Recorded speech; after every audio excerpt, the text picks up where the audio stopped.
আসসালামু আলাইকুম এভরিওয়ান। আমি চলে আসছি এই গ্রিন হাউসে। তো গ্রিন হাউসে আপনারা যারা কাজ করতে চান অবশ্যই আমার ভিডিওটি দেখবেন। যারা সৌদি আরব বা আরব দেশে আসতে চান তাহলে বুঝতে পারবেন যে গ্রিন হাউসের কাজ কী। তো চলুন দেখা যাক। আপনাদের আমি সব কিছুই দেখাবো এই গ্রিন হাউসের ভিতরে। আর প্রথমত আপনাদের আমি দেখাচ্ছি এই সাইটের এই ফ্যানটা, মানে মুকায়েব আরবিতে বলে, আর আমরা বাংলাতে বলি এয়ার কুলার। এখান দিয়ে ঠান্ডা বাতাস প্রবেশ করার পানি ঝর্ণার মতো নিচে পড়তে থাকে বেয়ে বেয়ে। আর এই পাশ দিয়ে আমার এই সাইড দিয়ে দেখেন বড় একটা ফ্যান। এই ফ্যান দিয়ে গরম বাতাসগুলো বের হয়, কারণ আপনারা তো জানেন সৌদি আরবে প্রচণ্ড পরিমাণে রোদ উঠে। আর রোদ উঠলে কিন্তু এই ফসলগুলো মরে যাবে গা, তাহলে কোনো ফায়দা আসবে না, লাভ হবে না। তো আপনাদের আমি এখন দেখাবো কি কি আছে এখানে। তো আশা করি পুরো ভিডিওটি দেখবেন। তো গাইস, আপনাদের আমি প্রথমে দেখাচ্ছি সৌদি আরবের মরিচগুলা। মাশাআল্লাহ, দেখেন কি পরিমাণে মরিচ ধরছে গেছে, মাশাআল্লাহ। অনেক বড় বড় সাইজের মরিচ, এগুলো জাল কম, আর সৌদিয়ানরা এগুলাই খেয়ে থাকে। আমাদের দেশে যে বিন্দু মরিচগুলো আছে প্রচুর জাল, ছোট ছোট, কিন্তু এই দেশের মরিচগুলো একটু বড় পেপসিকামের মতো, কিন্তু জালটা একটু কম। আর সৌদিরা কিন্তু জাল খেতেই চায় না টোটালি, ওরা জাল দেখে ভয় পায়। মানে কি বলবো, এই যে দেখেন এক একটা সাইজ সেম পেপসিকামের মতো সাইজ।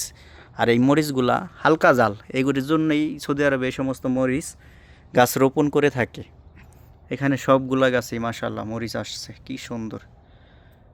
এই ইয়েগুলার ভিতরে পানি দেয়, বাকেটগুলার ভিতরে, বালতিগুলার ভিতরে সকালে বিকালে 2 টাইম পানি দিলে এই গাছগুলা সুন্দরভাবে হয়ে থাকে।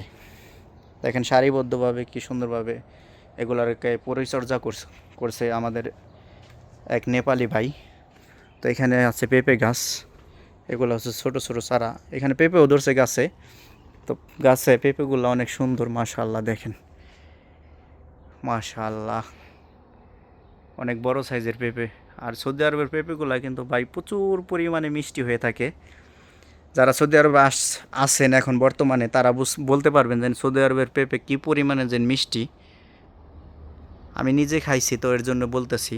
সৌদি আরবের পেঁপেগুলো আমাদের দেশের তুলনায় প্রচুর, এতটাই মিষ্টি, মানে 100টার ভিতরে 95টা মিষ্টি হয়ে থাকে। আর আমাদের দেশে দেখবেন বলে পেঁপে 100টার ভিতরে 40টা 50টা মিষ্টি হবে। আর এই দেশে কিন্তু উল্টাটা, এই দেশে শতকরা 95টা মিষ্টি হবে।